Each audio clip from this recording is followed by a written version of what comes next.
ଏହି ଦୁଇ ଶବ୍ଦ ପ୍ରତିଦିନ ରାତିରେ ଶୋଇବା ପୂର୍ବରୁ କହିବା ଉଚିତ। ଏହି ଦୁଇ ଶବ୍ଦରେ ଜୀବନର ସମସ୍ତ ସମସ୍ୟା ଦୂର ହୋଇଯିବ। ବନ୍ଧୁଗଣ, ଏହି ପ୍ରାଚୀନ କାହାଣୀ ମାଧ୍ୟମରେ ମୁଁ ଆପଣଙ୍କୁ କହିବାକୁ ଯାଉଛି କି ପ୍ରତିଦିନ ରାତିରେ ଶୋଇବା ପୂର୍ବରୁ କେଉଁ ଦୁଇଟି ଶବ୍ଦ କହିବା ଉଚିତ। ଏହି ଶବ୍ଦ ଦୁଇଟି କାହିଁକି ଏତେ ଗୁରୁତ୍ୱପୂର୍ଣ୍ଣ ଏବଂ ଜଣେ ବ୍ୟକ୍ତି ଏହି ଦୁଇଟି ଶବ୍ଦ କହି କ'ଣ ଫଳାଫଳ ପାଇବ ଜାଣିବା ପାଇଁ ଆପଣ ନିଶ୍ଚିତ ଭାବରେ ଏହି ପ୍ରାଚୀନ କାହାଣୀକୁ ସମ୍ପୂର୍ଣ୍ଣ ଭାବରେ ଶୁଣିବା ପାଇଁ ଅନୁରୋଧ। ମାନବ ଜୀବନର ସମସ୍ତ ଅସୁବିଧା କେବଳ ଏହି କାହାଣୀ ଶୁଣିବା ଦ୍ୱାରା ଶେଷ ହୋଇଯିବ। ତେବେ ଚାଲନ୍ତୁ ଡେରି ନ କରି ଆରମ୍ଭ କରିବା। ଗୋଟିଏ ସମୟର କଥା। ପ୍ରାଚୀନ କାଳରେ ନିଗମ ନାମକ ଏକ ସୁନ୍ଦର ସହର ଥିଲା। ସେହି ସହରରେ ସୁନନ୍ଦ ନାମକ ଜଣେ ଅତି ଶିକ୍ଷିତ ବ୍ରାହ୍ମଣ ବାସ କରୁଥିଲେ। ସେ ଜଣେ ବ୍ରାହ୍ମଣ ଯିଏ ବ୍ରହ୍ମଚର୍ଯ୍ୟ ପାଳନ କରିଥିଲେ, ଅହଙ୍କାରରୁ ବଞ୍ଚିତ ଥିଲେ, ବେଦରେ ପାରଙ୍ଗମ ଥିଲେ ଏବଂ ଭଗବାନ ଶ୍ରୀକୃଷ୍ଣଙ୍କର ଜଣେ ଭକ୍ତ ଥିଲେ। ସେ ଭଗବାନ କୃଷ୍ଣଙ୍କୁ ପୂଜା କରୁଥିଲେ। ତାପରେ ଦିନେ ବ୍ରାହ୍ମଣ ଗୋଦାବରୀ ନଦୀରେ ଅବସ୍ଥିତ ସମସ୍ତ ତୀର୍ଥସ୍ଥାନ ପରିଦର୍ଶନ କରିବାକୁ ଯାଇ ସ୍ଥିର କଲେ ଏବଂ ସେ କିଛି ସାଥୀଙ୍କ ସହ ଯାତ୍ରା ଆରମ୍ଭ କଲେ। ଏହା ଗୋଦାବରୀ ନଦୀ କୂଳରେ ଅବସ୍ଥିତ। ବିରାଜ ତୀର୍ଥ, ତାରା, କପିଳା, ସଙ୍ଗମ ସ୍ଥିତି ତଥା ଅମ୍ବିକାପୁରୀ ଇତ୍ୟାଦି ଦେଖି ସେ ବିବାହ ମଣ୍ଡପ ନାମକ ଏକ ସହରରେ ପହଞ୍ଚିଲେ। ସେହି ନଗରରେ ପହଞ୍ଚିବା ପରେ ସେ ସେହି ସହରର ପ୍ରତ୍ୟେକ ଘରକୁ ଯାଇ ରହିବାକୁ ସ୍ଥାନ ମାଗିବାକୁ ଲାଗିଲେ। ସେ ପ୍ରତ୍ୟେକ ଘରେ ଅଧିକରୁ ଅଧିକ ଲୋକଙ୍କୁ ଗୋଟିଏ ରାତିରେ ରହିବାକୁ ଟିକିଏ ସ୍ଥାନ ମାଗିଥିଲେ, କିନ୍ତୁ ସେହି ସହରରେ ରହୁଥିବା କେହି ଶିକ୍ଷିତ ବ୍ରାହ୍ମଣଙ୍କୁ ରହିବାକୁ ସ୍ଥାନ ଦେଇନଥିଲେ, ଯେଉଁଥିପାଇଁ ସେ ବହୁତ ଦୁଃଖିତ ହୋଇଥିଲେ। ତାପରେ ସେ ସୁନନ୍ଦ ଗାଁର ମୁଖିଆଙ୍କ ନିକଟକୁ ଯାଇ ତାଙ୍କୁ ଗୋଟିଏ ରାତି ରହିବାକୁ ସ୍ଥାନ ମାଗିଥିଲେ। ତାପରେ ସେହି ଗାଁର ମୁଖିଆ ଅତି ଚତୁରତାର ସହ ସେହି ବ୍ରାହ୍ମଣଙ୍କୁ ଏକ ଧର୍ମଶାଳା ଦେଖାଇ କହିଥିଲେ ଯେ, ବ୍ରାହ୍ମଣ ଦେବତା ଆପଣଙ୍କ ସାଥୀମାନଙ୍କ ସହିତ ସେହି ଧର୍ମଶାଳାରେ ରହିପାରିବେ। ମୁଖିଆଙ୍କ କଥା ଶୁଣି ସୁନନ୍ଦ ବହୁତ ଖୁସି ହୋଇଥିଲେ। ଯେତେବେଳେ ସେ ତାଙ୍କ ସାଥୀଙ୍କ ସହିତ ସେହି ଧର୍ମଶାଳାକୁ ଗଲେ, ଦେଖିଲେ ଯେ ସେହି ଧର୍ମଶାଳାରେ କେହି ନାହାନ୍ତି। ସେହି ଧର୍ମଶାଳା ନିଛାଟିଆ ଅବସ୍ଥାରେ ପଡ଼ିଛି। ସେହି ସ୍ଥାନରେ ଗୋଟିଏ ପକ୍ଷୀ ମଧ୍ୟ ଦେଖାଯାଉନଥିଲେ। ସେ ଭାବିଥିଲେ ଯେ ଏହି ସ୍ଥାନଟି ଅତି ନିଛାଟିଆ, ମଣିଷ ନାହିଁ, ପଶୁ ନାହିଁ କିମ୍ବା ପକ୍ଷୀ ନାହାନ୍ତି। ଏହି ସ୍ଥାନ ନିଶ୍ଚିତ ଭାବରେ ପ୍ରତିଷ୍ଠିତ ହେବ। କିଛି ସମ୍ପୂର୍ଣ୍ଣ ଶକ୍ତି ନିଶ୍ଚିତ ଭାବରେ ଏହି ସ୍ଥାନକୁ କବଳିତ କରିଛି। ଏହା ଭାବି ସେ ଭଗବାନଙ୍କ ନାମ ନେଇ ସେହି ଧର୍ମଶାଳାରେ ରହିବାକୁ ଗଲେ। ବ୍ରାହ୍ମଣ ଏବଂ ତାଙ୍କର ସମସ୍ତ ସାଥୀମାନେ ସେହି ଧର୍ମଶାଳାରେ ରାତି ପର୍ଯ୍ୟନ୍ତ ଶୋଇଥିଲେ। ତା ପରଦିନ ଯେତେବେଳେ ସୁନନ୍ଦ ବ୍ରାହ୍ମଣ ଉଠିଲେ, ସେ ସେଠାରେ ଥିବା ଏକ ଦୃଶ୍ୟ ଦେଖିଲେ। ଚୋରି ହୋଇଥିଲା ଏବଂ ତାଙ୍କର ସମସ୍ତ ସାଥୀମାନେ ନିଖୋଜ ଥିଲେ। କୌଣସି ସ୍ଥାନରେ କେହି ବି ଦୃଶ୍ୟମାନ ହେଉନଥିଲେ। ସୁନନ୍ଦ ଚତୁର୍ଦିଗକୁ ଚାହିଁଲେ, କିନ୍ତୁ କାହାରିକୁ ଦେଖିବାକୁ ପାଇଲେ ନାହିଁ। ସେ ଡାକିଲେ, କିନ୍ତୁ କେହି ପ୍ରତିକ୍ରିୟା କଲେ ନାହିଁ, ଯେଉଁଥିପାଇଁ ସୁନନ୍ଦ ବହୁତ ଦୁଃଖିତ ହେଲେ। ସେ ଭାବିବାକୁ ଲାଗିଲେ, ମୋ ସାଥୀମାନେ ହଠାତ୍ କେଉଁଠାରେ ଅଦୃଶ୍ୟ ହୋଇଗଲେ? ତାଙ୍କ ସହିତ କୌଣସି ଅଘଟଣ ଘଟିଲା କି? ତାପରେ ସହରକୁ ଯାଇ ସୁନନ୍ଦ ବ୍ରାହ୍ମଣ ସାଥୀମାନଙ୍କୁ ଖୋଜିବା ପାଇଁ ବାଟରେ ସେ ଏକ ଗାଁର ମୁଖିଆଙ୍କୁ ଭେଟିଥିଲେ। ମୁଖିଆ ସୁନନ୍ଦ ବ୍ରାହ୍ମଣଙ୍କୁ ଜୀବନ୍ତ ଦେଖିବା ମାତ୍ରେ ମୁଖିଆ ବହୁତ ଆଶ୍ଚର୍ଯ୍ୟ ହୋଇଗଲେ ଏବଂ ମୁଖିଆ ସେହି ସୁନନ୍ଦଙ୍କ ନିକଟକୁ ଆସି କଥା କହିବା ଆରମ୍ଭ କଲେ। ବ୍ରାହ୍ମଣ ଦେବତା, ଆପଣ ନିଶ୍ଚିତ ଭାବରେ ମହାତ୍ମା ପରି ଦେଖାଯାଉଛନ୍ତି। ଆପଣ ଦୀର୍ଘ ଦିନ ବଞ୍ଚନ୍ତୁ ଏବଂ ଏକ ନିର୍ମଳ ଆତ୍ମା ହୁଅନ୍ତୁ, ଯିଏକି ମଣିଷମାନଙ୍କ ମଧ୍ୟରେ ସର୍ବୋତ୍ତମ ହୋଇଥାଏ। ସେହି ଧର୍ମଶାଳାରୁ ଜୀବନ୍ତ ବାହାରକୁ ଆସିଥିବା ସେହି ବ୍ରାହ୍ମଣ ହିଁ ଥିଲେ, ଯେଉଁଥିପାଇଁ ମୁଖିଆ ଅନୁଭବ କଲେ ଯେ ସେ ନିଶ୍ଚୟ କିଛି ମହାନ ବ୍ୟକ୍ତି, ଯାହାର କିଛି ଜ୍ଞାନ କିମ୍ବା କିଛି ମହାମନ୍ତ୍ର ଥିବା ଆବଶ୍ୟକ। ଏହି ବ୍ରାହ୍ମଣ ଜପ କରି ଜୀବନ୍ତ ବାହାରି ଆସିଛନ୍ତି। ତାପରେ ମୁଖିଆ ସେହି ବ୍ରାହ୍ମଣଙ୍କୁ ପ୍ରାର୍ଥନା କଲେ ଏବଂ ତାଙ୍କୁ ତାଙ୍କ ଗାଁରେ ରହିବାକୁ ମନାଇବାକୁ ଚେଷ୍ଟା କଲେ।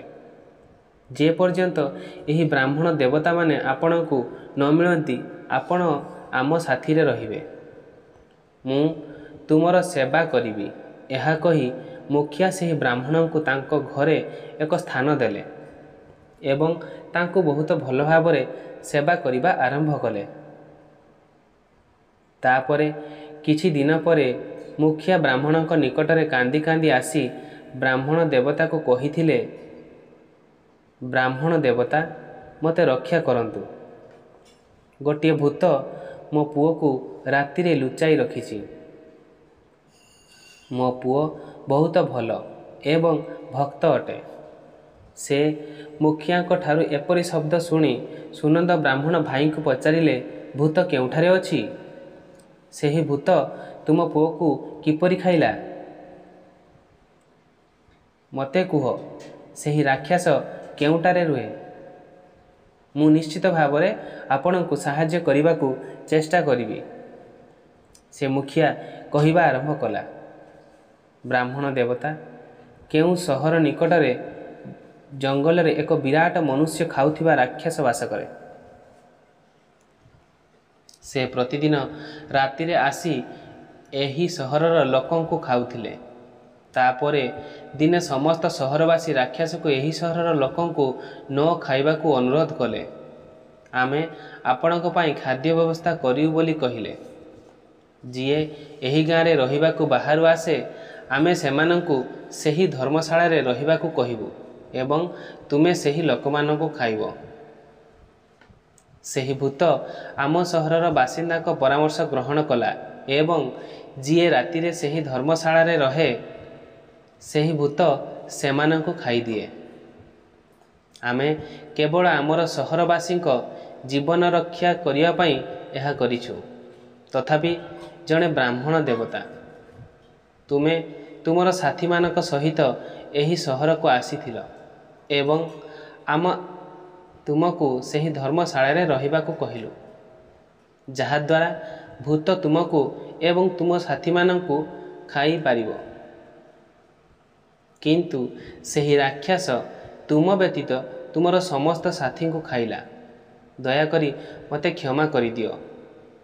ମୁଁ କେବଳ ସହରବାସୀଙ୍କ ଜୀବନ ବଞ୍ଚାଇବା ପାଇଁ ଏହା କହିଥିଲି। କିନ୍ତୁ ସେଦିନ ସେହି ରାକ୍ଷସ ତୁମ ବ୍ୟତୀତ ସମସ୍ତଙ୍କୁ ଖାଇଲା। ମୁଁ ବର୍ତ୍ତମାନ ଜାଣିଲି, ତୁମେ ଜଣେ ସିଦ୍ଧ ପୁରୁଷ। ହେ ମହାତ୍ମା, ତୁମେ ନିଶ୍ଚୟ କିଛି ଜାଣିଛ। ମୁଖିଆ ଆହୁରି କହିବାକୁ ଲାଗିଲା, ମୋ ପୁଅର ଜଣେ ବନ୍ଧୁ ଗତକାଲି ରାତିରେ ଆସିଥିଲେ, କିନ୍ତୁ ମୁଁ ତାଙ୍କୁ ମଧ୍ୟ ରହିବାକୁ ଧର୍ମଶାଳାକୁ ପଠାଇଦେଲି। ତାପରେ ଯେତେବେଳେ ମୋ ପୁଅ ଜାଣିବାକୁ ପାଇଲା ଯେ ତାଙ୍କ ସାଙ୍ଗ ଧର୍ମଶାଳାରେ ରହିବାକୁ ଯାଇଛନ୍ତି, ସେ ମଧ୍ୟ ତାଙ୍କୁ ଭେଟିବାକୁ ଯାଇଥିଲା ଏବଂ ରାତିରେ ଭୂତ ମୋ ପୁଅକୁ ମଧ୍ୟ ଖାଇଲା। ତାପରେ ସେ ବ୍ରାହ୍ମଣ କହନ୍ତି, ଆରେ ଭାଇ, ସେହି ରାକ୍ଷସ କେଉଁଠାରେ ରୁହେ? ତୁମେ ମୋତେ ତାଙ୍କ ପାଖକୁ ନେଇଯାଅ। ମୁଁ ସେହି ଭୂତକୁ ତୁମ ପୁଅକୁ ଫେରାଇ ଆଣିବି। ତାପରେ ସେହି ମୁଖିଆ ସେହି ବ୍ରାହ୍ମଣ ସହିତ ଜଙ୍ଗଲକୁ ଯାଆନ୍ତି, ଯେଉଁଠାରେ ଅତି ଭୟଙ୍କର ମନ୍ଦ ଭୂତ ରହୁଥିଲା। ସେହି ଭୂତ ନିକଟକୁ ଯିବାବେଳେ ମୁଖିଆ କାନ୍ଦିବାକୁ ଲାଗିଲା ଏବଂ ସେହି ରାକ୍ଷସକୁ କହିଲା, ଦୁଷ୍ଟ ରାକ୍ଷସ, ମୋ ପୁଅକୁ କାହିଁକି ଖାଇଲୁ? ମୋ ପୁଅକୁ ବର୍ତ୍ତମାନ ଫେରାଇ ଦେ। ସେ ରାକ୍ଷସ କହିବା ଆରମ୍ଭ କଲା, ହେ ମଣିଷ, ତୁମ ପୁଅ ମଧ୍ୟ ସେହି ଧର୍ମଶାଳାରେ ଥିଲା ଏହି କାରଣରୁ ସେ ଅନ୍ୟ ଲୋକଙ୍କ ସହିତ ମୋର ଭକ୍ଷଣ ହୋଇଗଲା। ମୁଁ ଜାଣି ଜାଣି ତୁମ ପୁଅକୁ ଖାଇନାହିଁ। ବର୍ତ୍ତମାନ ତୁମର ପୁଅ ମୋ ଗର୍ଭରେ ଅଛି। ମୁଁ ଏହାକୁ ତୁମକୁ ଫେରାଇ ପାରିବି ନାହିଁ। ବର୍ତ୍ତମାନ ତୁମେ ତୁମ ପୁଅକୁ ବଞ୍ଚାଇବା ପାଇଁ ଉପାୟ ବାହାର କର। ତାପରେ ସେ ମୁଖିଆ କହନ୍ତି, ବର୍ତ୍ତମାନ ରାକ୍ଷସ ତୁ ମୋତେ କହ, ମୋ ପୁଅକୁ ମୁକ୍ତ କରିବା ପାଇଁ ମୁଁ କ'ଣ ପଦକ୍ଷେପ ନେବା ଉଚିତ? ତାହାର ମୃତଦେହ ମଧ୍ୟ ମୋ ପାଖରେ ନାହିଁ। ତୁମେ ଏହାକୁ ଚୋବାଇଛ। ମୁଁ ମୋ ପୁଅର ଶରୀର କିପରି ପାଇବି? ତାପରେ ସେହି ରାକ୍ଷସ କହିଲା, ଏଥିପାଇଁ ମୁଁ ଆପଣଙ୍କୁ ସମାଧାନ କହିବି। ଏହି ସହରକୁ ଜଣେ ବ୍ରାହ୍ମଣ ଦେବତା ଆସିଛନ୍ତି। ସେଦିନ ରାତିରେ ଏକ ମନ୍ତ୍ର ଜପ କରୁଥିଲେ, ଯେଉଁଥିପାଇଁ ମୁଁ ତାଙ୍କୁ ଖାଇପାରିଲି ନାହିଁ। ଯଦି ସେହି ବ୍ରାହ୍ମଣ ଦେବତା ଆସି ସେହି ମନ୍ତ୍ର ଜପ କରି ମୋ ଉପରେ ପାଣି ଛିଞ୍ଚନ୍ତି, ତେବେ ମୁଁ ଏହି ରାକ୍ଷସର ଶରୀରରୁ ମୁକ୍ତି ପାଇବି ଏବଂ ତୁମ ପୁଅର ଶରୀର ମଧ୍ୟ ତୁମକୁ ମିଳିଯିବ। ତାପରେ ସେହି ମୁଖିଆଙ୍କ ସହିତ ଠିଆ ହୋଇଥିବା ସୁନନ୍ଦ ବ୍ରାହ୍ମଣ କହିବା ଆରମ୍ଭ କରନ୍ତି ଯେ, ମୁଁ ହେଉଛି ସେହି ବ୍ରାହ୍ମଣ ଯାହାକୁ ତୁମେ ସେଦିନ ରାତିରେ ଖାଇନାହଁ। ତାପରେ ସେ ରାକ୍ଷସ ସୁନନ୍ଦ ଆଡ଼କୁ ଚାହିଁଲା ଏବଂ ପ୍ରଣାମ କରି କହିଲା, ବ୍ରାହ୍ମଣ ଦେବତା, ତୁମର ଦର୍ଶନ ପାଇଁ ମୁଁ ଆଶୀର୍ବାଦ ପ୍ରାପ୍ତ। ଦୟାକରି ମୋତେ ଏହି ପାପରୁ ମୁକ୍ତ କର। ବ୍ରାହ୍ମଣ କୁହନ୍ତି, ମୁଁ ଏହି ଭୂତର ଶରୀରକୁ ଅନେକ ଥର ଚାପି ଦେଇଛି। ଏ ଭୂତ, ତୁ ମୋତେ କହ, ତୁ କାହିଁକି ଏହି ଭୂତର ଶରୀର ପାଇଛୁ? ତାପରେ ଭୂତ କହିବା ଆରମ୍ଭ କରେ, ପୂର୍ବ ସମୟର କଥା। ମୁଁ ଜଣେ କୃଷକ ଥିଲି। ମୁଁ ଏକ ସହର ନିକଟରେ ରହେ। ଠିକ୍ ସେତିକିବେଳେ ସେହି ସ୍ଥାନରୁ ଜଣେ ତପସ୍ୱୀ ଯାଉଥିଲା।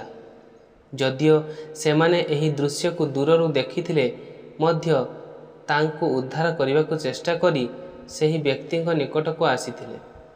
ତାପରେ ଶାଗୁଣା ବ୍ୟକ୍ତିଙ୍କୁ ଉଠାଇ ଆକାଶକୁ ଉଡ଼ି ଯାଇଥିଲା। ସେହି ତପସ୍ୱୀ ମୋ ଉପରେ ଅତ୍ୟଧିକ କ୍ରୋଧିତ ହୋଇ ମୋତେ ଅଭିଶାପ ଦେଲା। ଆରେ ବନ୍ଧୁ, ସେହି ଦୁର୍ବଳ ଲୋକଙ୍କୁ ତୁମ ସାମ୍ନାରେ ଖାଉଥିଲା, କିନ୍ତୁ ତୁମେ ତାଙ୍କୁ ସାହାଯ୍ୟ କଲ ନାହିଁ। ସେଥିପାଇଁ ତୁମେ ନରକକୁ ଯିବାକୁ ଯୋଗ୍ୟ। ଯେଉଁ ବ୍ୟକ୍ତି ଶକ୍ତିଶାଳୀ ହେବା ସତ୍ତ୍ୱେ ଦୁର୍ବଳ ଲୋକଙ୍କ ଅସୁବିଧା ଦେଖିବା ପରେ ମଧ୍ୟ ସାହାଯ୍ୟ କରେ ନାହିଁ, ତାଙ୍କୁ ଯମଦୂତ କୁମ୍ଭୀପାକ ନରକରେ ନିକ୍ଷେପ କରନ୍ତି। ଯିଏ ଶକ୍ତିଶାଳୀ ହୋଇଥିଲେ ମଧ୍ୟ ସେହି ବ୍ୟକ୍ତିଙ୍କୁ ଚୋରମାନଙ୍କ ଫାଶରେ ଛାଡ଼ିନଥିଲେ, ସେ ନରକରେ ପଡ଼ନ୍ତି ଏବଂ ପରବର୍ତ୍ତୀ ଜୀବନରେ ଏକ ଗଧିଆ ହୁଅନ୍ତି। ଯିଏ ଭୂତ ବେତାଳଙ୍କ ଦ୍ୱାରା ଆଘାତ ପାଇଥିବା ମନୁଷ୍ୟକୁ ସାହାଯ୍ୟ କରେ ନାହିଁ, ତାକୁ ହତ୍ୟାର ପାପ ଲାଗିଥାଏ। ଆରେ ଦୁଷ୍ଟ, ତୁ ସେ ମଣିଷର ସାହାଯ୍ୟ କରିପାରିଥାନ୍ତୁ, କିନ୍ତୁ ତୁ କଲୁ ନାହିଁ। ତୁ ମଧ୍ୟ ମହାପାପୀ ଅଟୁ। ସେଇଥିପାଇଁ ମୁଁ ତୋତେ ଅଭିଶାପ ଦେଉଛି, ଯା, ତୁ ରାକ୍ଷସ ହୋଇଯା। ସେହି ତପସ୍ୱୀ ଦ୍ୱାରା ଅଭିଶାପ ଦିଆଯାଇଥିବା ଦ୍ୱାରା ମୁଁ ବିଚଳିତ ହୋଇଗଲି ଏବଂ ସେହି ତପସ୍ୱୀକୁ କ୍ଷମା ପ୍ରାର୍ଥନା କଲି।